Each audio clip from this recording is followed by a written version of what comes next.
కేవలం మరో 6 రోజుల్లో జరగనున్నాయి కురుక్షేత్ర మహాసంగ్రామం. జరగబోయే ఈ ఎన్నికలు కేవలం ఎమ్మెల్యేలను, కేవలం ఎంపీలను మాత్రమే ఎన్నుకునేందుకు జరగబోతా ఉన్న ఎన్నికలు అనేకం. జరగనున్న ఈ ఎన్నికలు రాబోయే 5 ఏళ్ల మీ ఇంటింటి అభివృద్ధిని, పథకాల కొనసాగింపును నిర్ణయించబోయే ఎన్నికలు ఈ ఎన్నికలు. జగన్కు ఓటు వేస్తే పథకాలన్నీ కూడా కొనసాగింపు, ఇంటింటి అభివృద్ధి.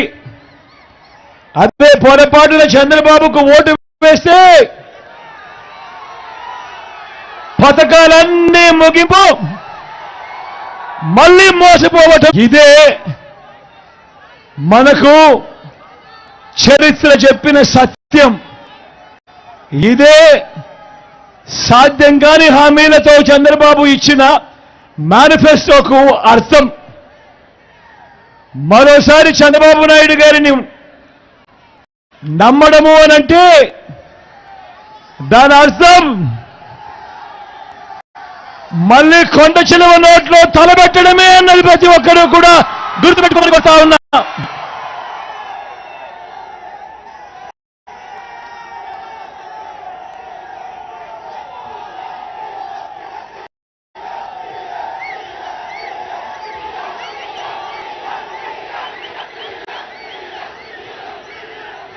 దేవుడి దయతో, మీ చల్లని దీవెనలతో ఈ 59 నెలలలో రాష్ట్రంలో ఎప్పుడు జరగని విధంగా, రాష్ట్రంలో ఎప్పుడు చూడని విధంగా అనూహ్యమైన మార్పులు తీసుకురాగలిగాం. ప్రతి రంగంలోనూ కూడా గతంలో ఎప్పుడు చూడని విధంగా ఏకంగా 2,70,000 కోట్ల రూపాయలు. మళ్ళీ చెప్తా ఉన్నాను, రాష్ట్రంలో ఎప్పుడు చూడని విధంగా ఏకంగా 2,70,000 కోట్ల రూపాయలు మొట్టమొదటిసారిగా ఈ రాష్ట్ర చరిత్రలో ఎప్పుడు జరగని విధంగా మీ బిడ్డ బటన్లు నొక్కుతా ఉన్నాడు. బటన్లు నొక్కిన పిమ్మటే వివిధ పథకాలకు నేరుగా నా అక్క చెల్లెమ్మల కుటుంబాలకే నేరుగా వెళ్ళిపోతా ఉన్న పరిస్థితులు. ఎక్కడ లంచాలు లేవు, ఎక్కడా వివక్ష లేదు.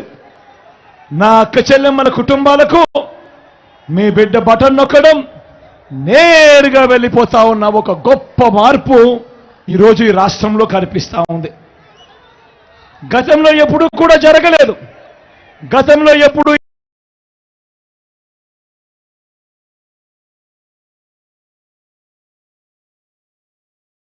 బటన్లు నొక్కడము లేదు. గతంలో ఇప్పుడు లంచాలు లేకుండా, వివక్ష లేకుండా నేరుగా అక్క చెల్లెమ్మల కుటుంబాలకు పంపించడము లేదు. గతంలో ఉండేది దోచుకోవడము, దోచుకున్నది పంచుకోవడము. మొట్టమొదటిసారిగా చరిత్రను మార్చి ఈ మార్పు తీసుకుని వచ్చింది కూడా ఈ 59 నెలల పాలనలోనే. గతంలో ఎప్పుడూ జరగని విధంగా ఏకంగా 2,31,000 ప్రభుత్వ ఉద్యోగాలు.